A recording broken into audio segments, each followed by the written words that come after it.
What's up, guys? Thanks for clicking on another draw and chat featuring your girl.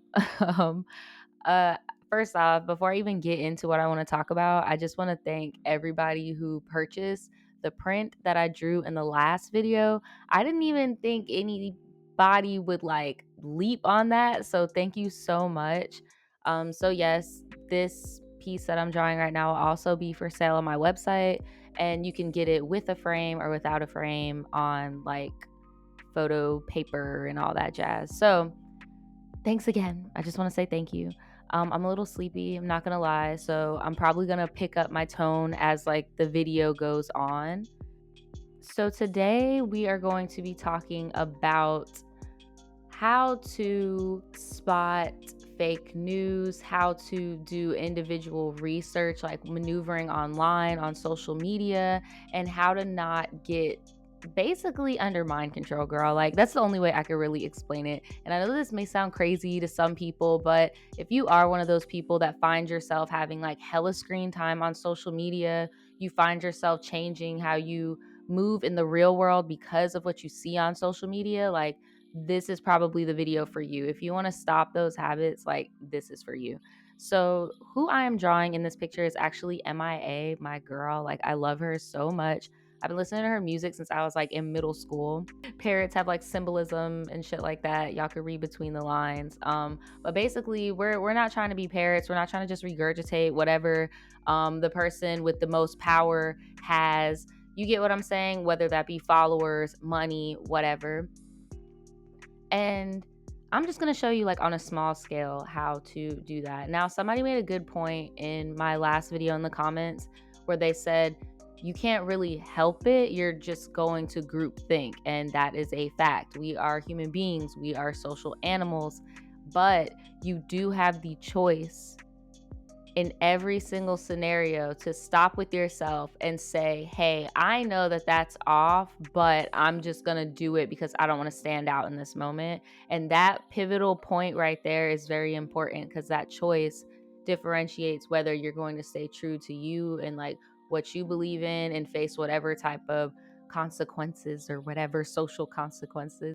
I have like 1, 2, 3, 4, 5 bulletin points so I don't like ramble on, because I tried to do this last week, but it just felt too boring because I was using too many like big words and it just didn't flow that well. So I'm just like breaking it down, dumbing it down, not gonna lie, your girl just had a little mimosa. I'm kind of sleepy.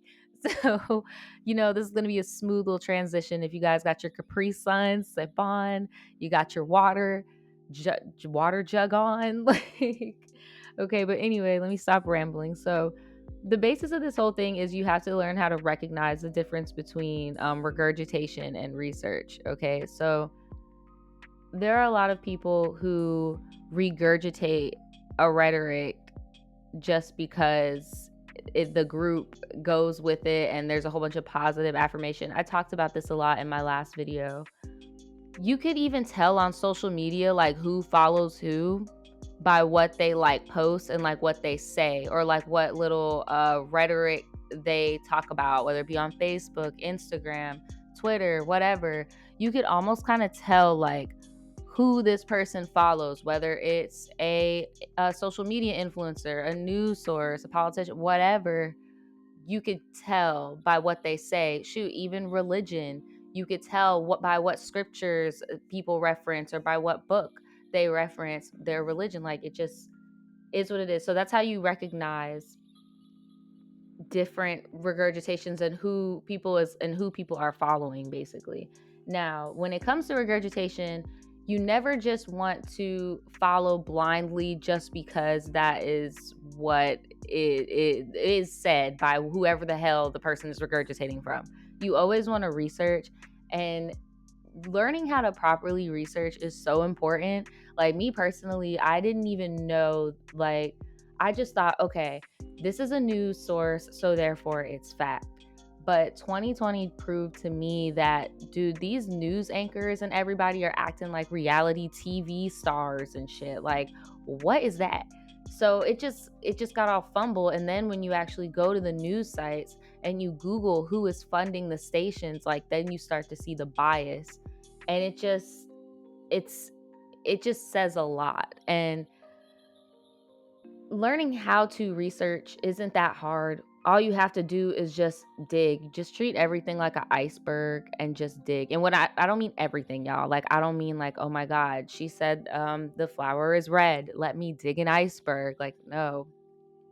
What I mean is, if somebody says this person has documented history of kidnapping babies.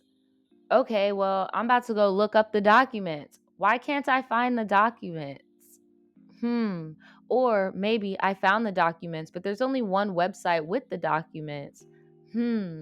Or maybe I found the documents, it's on multiple websites, but then when you go to the website and you Google who the people are who wrote the articles, they're being funded by a certain party or by a certain media source.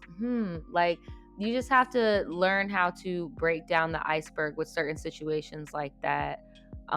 When it comes to serious matters, because now in the age of the internet and stuff, the court of public opinion is way more drastic than it was in the past, and it could really get you caught up emotionally.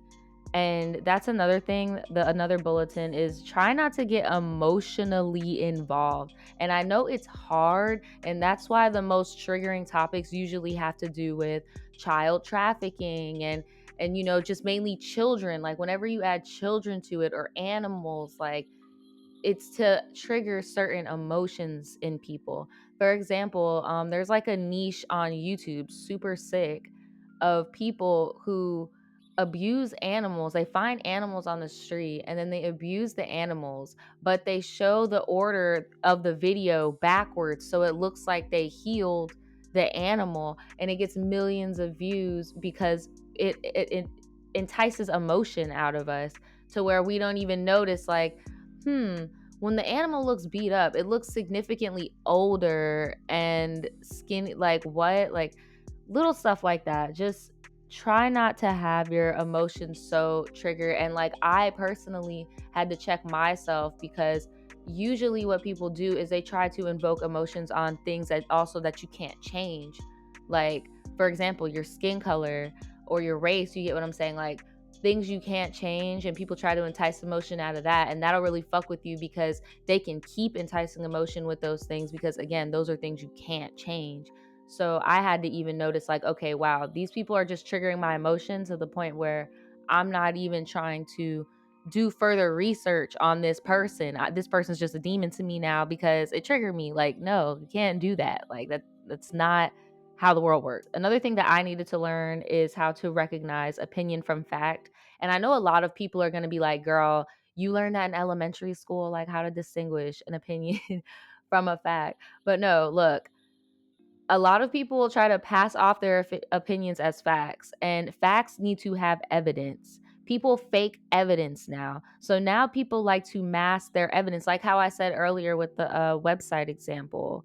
Like, that would be considered evidence to somebody. Like, oh no, well, this one site has the documentation, so therefore XYZ, XYZ. A lot of fallacies usually get used to fuck up actual facts, and opinions get passed off as claims, or AKA facts, with no supporting evidence. So if there is no evidence and the evidence cannot be backed up, question it. That's in anything, honestly. That's in anything, any scenario. The whole iceberg thing, don't be going around doing minute things and trying to treat it like iceberg. But definitely, if 1 + 1 is equaling 4, like, definitely something's not right. The biggest thing that a lot of people, and I'll say this, and myself included, I needed to fucking bite this bullet. And I thought I was okay with this for a while, but I had to realize that I wasn't. And that's when I truly started, listening to people for real. You have to be okay with being wrong. Like, the whole point of researching is to start with a hypothesis and either null the hypothesis or confirm it, either reject it or confirm it. Not trying to, okay, I told y'all I'm not trying to do big words, but that's part of digging. That's part of, being curious. That's part of being a human being, being a curious species, I should say. Like, not to get all dramatic or whatever, this mimosa hitting, but not to get all dramatic, but we are the only species that can study ourselves. Like, bro, that's part of the game, is being wrong sometimes. Like, it's not the end of the world. It's okay. And I think it's mainly fear of why people are scared to actually question what their peers are saying, because again, we are social animals. We don't want to be alone, and we don't like rejection. Some people handle rejection better than others, but at the end of the day, it still doesn't feel good. Whether you can handle it well or not, still doesn't feel good. Once you are okay with being wrong and not being right all the time, and you'll start listening more, and you'll start peeping more shit, because when you start listening, things just start telling on themselves, girl. Life is awesome. Like, life is a movie. It's crazy. um like, and I tell y'all all the time, like, people always DM me and are just like, oh, well, I heard this is how you feel and this is your opinion, but you should really listen to this YouTuber because I like them and I like you too. So here, and I'm just like, bro, what? Be okay with being wrong, and once you're okay with being wrong, you'll be okay with people having different opinions than you. Like, I had to learn it. Everybody learns at their own damn pace. But I just want you guys to recognize the difference between research and regurgitation, because there are even some people who do legitimate research and then people go and regurgitate that shit so wrong, and then it's just like, it's just a mess. Like, don't be afraid of watching people who have different opinions than you to see what the other. I always say, and you guys can agree or disagree, but I always say you should always know the counter of what the hell you got going on, only so that you can better understand the person's mind of where they're coming from that is different than you. I am a firm believer in like yin and yang, the good and the bad. I am the bad guy to somebody else, like vice versa. Like, I don't know, y'all. I'm just trying to live different. I don't know. I feel like I'm rambling now. I'm sorry, guys. Let me know what you would like me to talk about next week. But if there isn't any requests, I'm just going to talk about a hot topic and turn it into an actual like discussion piece. Thank you guys so much for all of the support. Again, this piece is going to be for sale on my site. It helps me out a lot. It's only as low as $6. So yeah, thank you guys. Oh, we're gonna be getting some merch soon too. So if you like any of these prints and you want them like on a beanie or like a mug or whatever, it's coming soon. So just stay tuned. Go to shopvoodoochild.com. Thank you guys again, and I will see you tomorrow. Peace.